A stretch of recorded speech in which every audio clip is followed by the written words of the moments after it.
పూరా లోకల్. నమస్తే, welcome to పూరా లోకల్. ప్రస్తుతం మనం గాంధీ భవన్ లో ఉన్నాము. ఇక్కడ రాహుల్ గాంధీ జన్మదిన వేడుకలు చాలా పెద్ద ఎత్తున జరుగుతున్నాయి. ఈ నేపథ్యంలో మనతో మాట్లాడడానికి పిసిసి ప్రధాన కార్యదర్శి గజ్జల కాంతం ఉన్నారు. ఎలా అనిపిస్తుంది రాహుల్ గాంధీ జన్మదిన వేడుకలు, అది కూడా గాంధీ భవన్ లో పాల్గొనడం? గాంధీ భవన్ బాబు, దేశవ్యాప్తంగా మా రాహుల్ గాంధీకి పుట్టినరోజు దేశ ప్రజలందరూ కూడా చేస్తున్నారు. ఈ తెలంగాణ రాష్ట్ర ప్రజలందరూ కూడా చేస్తున్నారు. అందులో భాగంగానే గాంధీ భవన్లో ఇవాళ సంబరాలు. మా రాహుల్ గాంధీ పుట్టినరోజు కాబట్టి అన్ని సంబరాలు జరుగుతున్నాయి. అదేవిధంగా ఈ దేశానికి కాబోయే ప్రధానమంత్రి మా రాహుల్ గాంధీ గారు, ఈ దేశానికి స్వతంత్రం తీసుకొచ్చినటువంటి కుటుంబం మా రాహుల్ గాంధీ కుటుంబం. అదేవిధంగా తెలంగాణ రాష్ట్రం ఇచ్చినటువంటి కుటుంబం మా రాహుల్ గాంధీ కుటుంబం. కాబట్టి మా రాహుల్ గాంధీ గారి పుట్టినరోజు సందర్భంగా ఈరోజు పొద్దున్నే కేక్ కట్ చేశాం. మా రాహుల్ గాంధీ పుట్టినరోజు సందర్భంగా తెలంగాణ రాష్ట్ర ప్రజల పక్షాన, తెలంగాణ ఉద్యమకారుల పక్షాన, తెలంగాణ ప్రజల పక్షాన, ఈ కాంగ్రెస్ పార్టీ మా పిసిసి పక్షాన మా రాహుల్ గాంధీ గారి పుట్టినరోజు సందర్భంగా ఆయనకు ప్రత్యేక కృతజ్ఞత తెలియజేస్తున్నాను. నేషనల్ హెరాల్డ్ కేసులో అరెస్ట్ కాబోయే రాహుల్ గాంధీకి జన్మదిన వేడుకలు ఏంటని ప్రతిపక్షాలు అంటున్నాయి. ఏ గాంధీ కొడుకు ఎవడు చెప్పినప్పుడు కొడుకు? మీకు లేదు, బుద్ధి లేదు, వాళ్ళకు లేదు. ఎవడేమా మా రాహుల్ గాంధీ దేశానికి ప్రధానమంత్రి కాలే, కేంద్ర మంత్రి కాలే. మా మీద కేసులు ఎక్కడియా?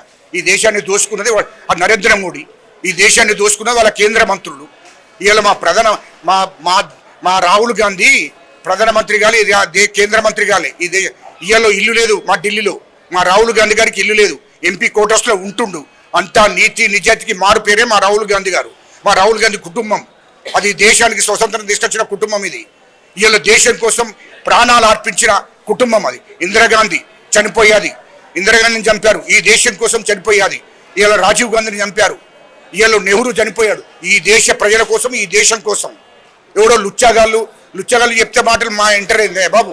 ఈ దేశానికి నీతి నిజాయితీగా పరిపాలన చేసినటువంటి కుటుంబం 70 ఏళ్ళు మా కాంగ్రెస్ పార్టీ. ఇవాళ దేశానికి స్వతంత్రం తీసుకొచ్చిందే మా కాంగ్రెస్ పార్టీ. ఇవాళ తెలంగాణ రాష్ట్రం ఇచ్చింది మా సోనియా గాంధీ గారు. ఇవాళ ఎవడయా బీజేపీ ఎవడయా ఈ దేశానికి స్వతంత్ర పోరాటంలో వాళ్ళు పాల్గొనరావే? ఏ లుచ్చానా కొడుకే దాంట్లో ఎవడన్నా ఉన్నాడావే? అలా ఏ బొక్క పెట్టుకుని వస్తారే? దేశం గురించి మాట్లాడే హక్కు లేదే వాళ్ళకు. వాడెవడో మాట్లాడితే మీరు మాట్లాడతారేందే? ఇచ్చిన 6 గ్యారెంటీలను నెరవేర్చలేరు కానీ జన్మదిన వేడుకల మీద వేడుకలు గాంధీ భవన్ లో జరుపుకుంటున్నారని బీఆర్ఎస్ వాళ్ళు అంటున్నారు. ఏ గాంధీ కొడుకే చెప్పినాడు ఇక అవన్నీ మాట్లాడాడు కాదు. బీఆర్ఎస్ గాంధీ కొడుకు తెలియలేదు. ఇవాళ రాష్ట్రంలో ఉన్నటువంటి స్కీములు, రాష్ట్ర ప్రజలకు ఇచ్చిన హామీలన్నీ నిలబోరబోతున్నాయి. అన్ని స్కీములు అమలవుతున్నాయి. రాష్ట్ర ప్రజలందరూ కూడా సంతోషంగా ఉన్నారు. ఈ తెలంగాణ రాష్ట్ర ప్రజలందరూ కూడా కాంగ్రెస్ పార్టీకి అండగా ఉన్నారు. వాడు ఏ గాడిద కొడుకు అన్నా, కేటీఆర్ గాడి, కేసీఆర్ కానీ ఏ గాడిద కొడుకు కన్నా ప్రజలు నమ్మే పరిస్థితులు లేరు. మీ నాయకులై 450 మంది ఫోన్లు ట్యాప్ అయినాయి, అయినా కూడా మీరు 2023 అసెంబ్లీ ఎన్నికల్లో గెలిచిరు. అసలు ఎలా సాధ్యమైంది మీకు? 650 మంది కాంగ్రెస్ నాయకులై ఫోన్ ట్యాపింగ్ చేసుకున్నారు, ఫోన్ ట్యాపింగ్ చేశారు. అదేవిధంగా ఇతర పార్టీ నాయకులై కూడా ఫోన్ ట్యాపింగ్ జరిగినాయి. సినిమా ఇండస్ట్రీ వాళ్ళై ఫోన్ ట్యాపింగ్ జరిగింది. బిజినెస్ వాళ్ళై, బిల్డర్లై, కాంట్రాక్ట్లై, జ్యువెలర్స్, బంగారం షాపులై, జడ్జిలై అందరి కూడా ఫోన్ ట్యాపింగ్ చేశాడు. దాని మీద ప్రభుత్వం విచారణ చేపిస్తుంది. చట్టం పని చట్టం చేసుకుంటూ పోతుంది. ఇవాళ కాంగ్రెస్ వాళ్ళై 650 మంది మా ముఖ్యమంత్రితో సహా అందరి కూడా ఫోన్ ట్యాపింగ్ చేసిండ్రు.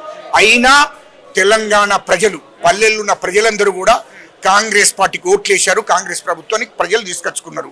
అంటే కేసీఆర్ గారు, కేటీఆర్ గారిని, హరీష్ రావు గారిని ఈ దేశ ప్రజలు నమ్మలేదు. దానికి అర్థమవుతుంది. కాళేశ్వరం మీద విచారణ జరుగుతుంది. అదేవిధంగా ఈ కార్ రేసింగ్ లో కూడా విచారణ జరుగుతుంది. అదేవిధంగా ఫోన్ టాపిక్ లో విచారణ జరుగుతుంది. ఎలక్షన్లు ఉన్నాయి, స్థానిక ఎలక్షన్లు ఉన్నాయి కాబట్టి విచారణ చేపిస్తుంది కాంగ్రెస్ ప్రభుత్వం అని అంటున్నారు. మా ముఖ్యమంత్రి గారు 2023 డిసెంబర్ 7 తారీఖున ప్రమాణ స్వీకారం చేసిన వెంటనే విచారణ చేపట్టాడు. కాళేశ్వరం ప్రాజెక్టు మీద, ఫోన్ ట్యాపింగ్ మీద, ఈ కార్ రేసింగ్ మీద అన్నీ కూడా విచారణ జరుగుతుంది. ఖచ్చితంగా ఆ విచారణ అప్పటి నుండే జరుగుతుంది. ఇప్పుడు విచారణ అయిపోయిన తర్వాత కేసీఆర్ను, కేటీఆర్ను, హరీష్ రావును, ప్రభాకర్ రావు గారిని తిహార్ జైలుకు పంపుతున్నాము. అది ఖచ్చితంగా చట్టం పని చట్టం చేసుకుంటాము. స్థానిక సంస్థల ఎన్నికల్లో విజయ దుందుబి మోగిస్తారా? బీసీలకు 42 రిజర్వేషన్లు ఇచ్చి అసలు కాంగ్రెస్ పార్టీ సర్పంచ్ నుంచి, ఎంపీటీసీ నుంచి, జెడ్పీటీసీ నుంచి మొత్తం 99% మాకే వస్తాయి బాబు సీట్లన్నీ. ఏ గాడి కొడుకు ఎవడు, ఏ గాడి కొడుకు నమ్మరు. అది గుర్తుపెట్టుకోండి.